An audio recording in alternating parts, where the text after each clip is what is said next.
Part 2 about why I beat up my best friend. So like I said, I learned how to do my hair and makeup, and she went on vacation for like a month straight. Well, when she came home, she threw another party, and she was like, don't worry, after I'm done getting ready, I'll do your makeup and do your hair. And I was like, no, it's fine, I got it. She literally looks at me and she goes, are you sure? You don't really know how to do that. Like, it'll probably look really bad. And I'm like, what?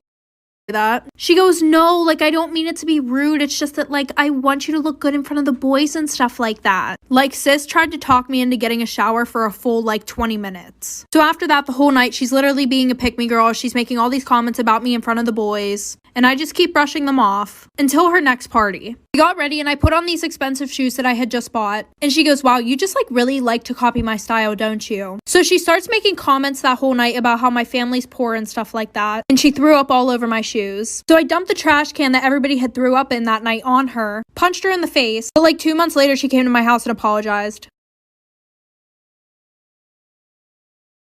Story time of how I made my high school bully's dad my sugar daddy. Freshman year wasn't the best time for me. I wasn't the most popular or best looking girl at school. I was really shy, and instead of trying to make friends and talk to people, I kept to myself. Most people let me do my own thing, but then there was a girl named Claire. I don't know what I ever did to this girl, but she made my life miserable every chance she got. Making fun of my looks and putting me down in front of others was almost a daily ritual for Claire. My mom didn't have a lot of money, so I couldn't afford the cool clothing brands and styles that were in. Claire would call me out for being poor and say I got all my clothes from Goodwill, all while laughing. One day at lunch, she smacked the tray out of my hands as I was passing by, and food got all over me. This resulted in the whole cafeteria staring and laughing at me. Fast forward to the end of senior year, and I had a major glow up. I was more confident, people started noticing me, and I had a lot of friends. I figured it was time to start dating, but I didn't really like anyone at school, so I downloaded a dating app. I matched with a handsome older guy who was looking for a sugar baby. I looked him up on Instagram to see more pictures and saw Claire in one of his photos. Upon further inspection, I discovered that this man was her recently divorced dad. Part 2, how I made my high school bully's dad my sugar daddy. I began chatting back and forth with Claire's dad through the dating app. He was twice my age, but he was handsome, and given the circumstances, I had to give this my best shot. He told me he was looking for a beautiful girl to spoil and spend time with, and made it very clear that he was interested in me. After talking for a few weeks, we set up our first date, which was dinner at a nice restaurant, followed by shopping. I knew this man had money because I remember Claire being one of the rich girls at school, and I was right. He took me to the Louis store and let me pick out any bag I wanted. We kept talking, and it was working out really nicely for me. He would send me money every week for makeup, to get my nails and hair done, or for whatever else I needed in between dates. One week he said he couldn't go on our usual Saturday night outing because his daughter was coming over for dinner. I was not going to waste this opportunity. I told him how much I was looking forward to seeing him and asked if I could join them. He was hesitant at first, but I eventually talked him into it. I'll never forget the look on Claire's face when I walked in and kissed her dad. I showed Claire the new purse that her dad had bought me and bragged about how well he's always treating me. She was fuming and stormed out shortly after. To this day, he's still my sugar daddy, and Claire hates everything about it. Story of the time my friend made me lie to my parents. So I was either 15 or 16, and it was one of the first time that I tried. So we did a lot of that, and then we went back to her house. I started to get really paranoid, and it felt like I was floating, and every sound that I heard felt like it was echoing. I ended up getting so scared that I texted my mom and asked her to pick me up and told her what we were doing. My friend ended up seeing my phone and started freaking out. But my parents were always laid back as long as I told them the truth. And I told her that, but she still freaked out. So she told me to call my mom and tell her that we were pulling a prank on her so that I could stay. You could tell my mom thought I was lying because she was like, okay, well, I'm still gonna come pick you up. Mind you, I was supposed to sleep over. But my friend really didn't want me to leave. So she came up with this great plan. She told her little siblings to go up to my parents' car when they got there and pretend to be laughing because they fell for the joke. And my parents are not dumb. And her siblings were not actors. So my parents ended up the time my friend made me lie to my parents. Part 2. So my mom was not falling for it. She was like, no, I'm gonna come pick you up. So she gets to my friend's house. And like I said, my friend did not want me to leave. And she didn't want to get caught for... So she came up with this elaborate plan that her little siblings were gonna go up to my parents' car and pretend like they're in on the joke. Like I said in my last video, her little siblings were not actors. All 3 of them were under 10 at the time. So before my mom came, she rehearsed with them what they were supposed to say. She wanted them to say, oh my god, that was so funny. You guys fell for the joke. My sister and Mia told us about what they were doing and we thought it was so funny. We didn't know that you were gonna come pick up Mia. But instead, they started to fake cry. And it's so obvious when a child fake cries. They were like, please don't take me away. This whole thing was a prank. It was so obvious, so I was like, I'm just gonna go. So we get in the car, my mom looks at me, and I was like, she made me do that so she wouldn't get caught.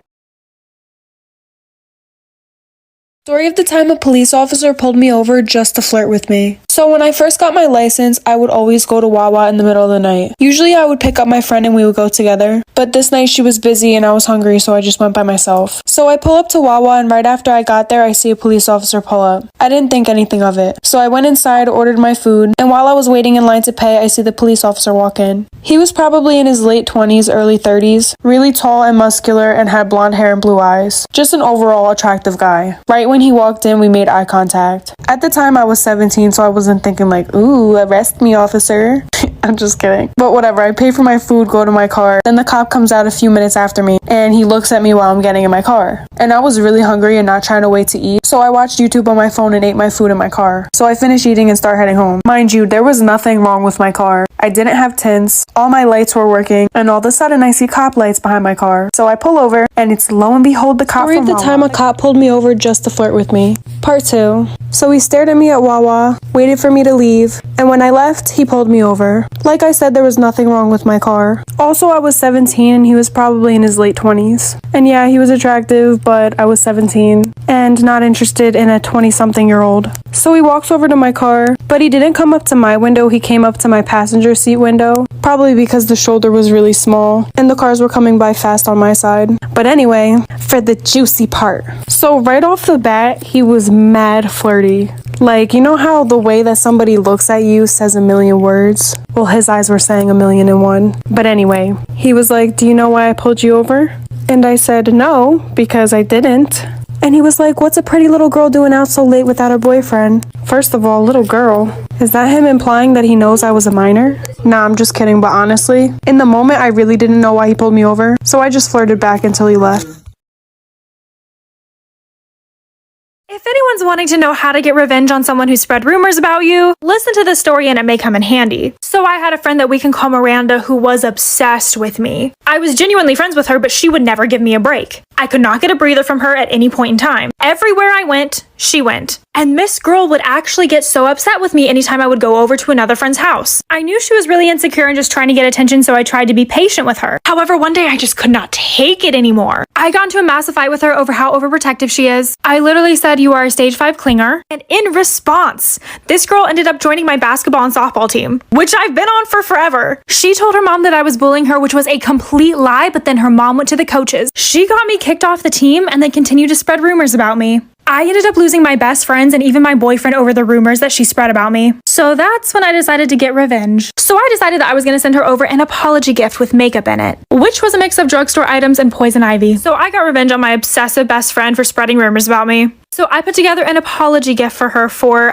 bullying her, even though I did not. The gift that I put together was some makeup I got from Walgreens, but I decided to add some poison ivy to the eyeshadow so that she would get a rash. I then set up a hidden camera and watched as she put it on. And as expected, the rash started to form. After she noticed, I started to tell her off and accuse her of all the stuff she did to me. And she was so pissed that I managed to get a confession out of her. She was very much just like, yeah, I did that. Literally over me not wanting to spend every waking second with her. And the best part of it is that she threatened me on camera. So I cut out the part about the poison makeup and told her if she didn't tell my friends, coaches, and significant other what she was doing, I would send the video to everyone. So she admitted to all of her crimes and I got back on the team. I got my friends back and my boyfriend apologized. I ended up totally fine and she ended up losing credibility with basically everyone. If any of you guys have a story you'd like me to share on my TikTok, follow my Instagram and I'll share. Waking up late might just save your life. One day when I was in elementary school, my mom and I both overslept, which meant I wouldn't be ready in time to get on the bus. School started at 8, my bus pickup time was at 7, and it was already 6:40 or something. I was still in my PJs and hadn't even had breakfast yet. My mom decided that today we would just tell the bus driver to go on ahead and she would take me to school, which would give me plenty of time to get ready. It's 6:50, I'm in my PJs eating breakfast, and that's when we hear the bus pull up 10 minutes earlier than scheduled. My mom peeks her head out of the door into the foggy morning and waves the bus on. She closed the door and came back inside, but the bus didn't pull away. There's a knock at the door and my mom opens it to find a man in a bus driver uniform. He explains he's a substitute bus driver because the regular driver called in sick and that he's early because he wanted to get an early start on the route. My mom says she's taking me to school because we woke up late. He gets visibly upset and says he can wait a few minutes since he's already ahead of schedule. My mom says that we won't be ready in a few minutes and tells him to go on ahead. He seemed really angry about this, but turned around, got back on the bus and left. But at 7 a.m., another bus pulls up to my house. My mom went out to talk to them and came back looking terrified.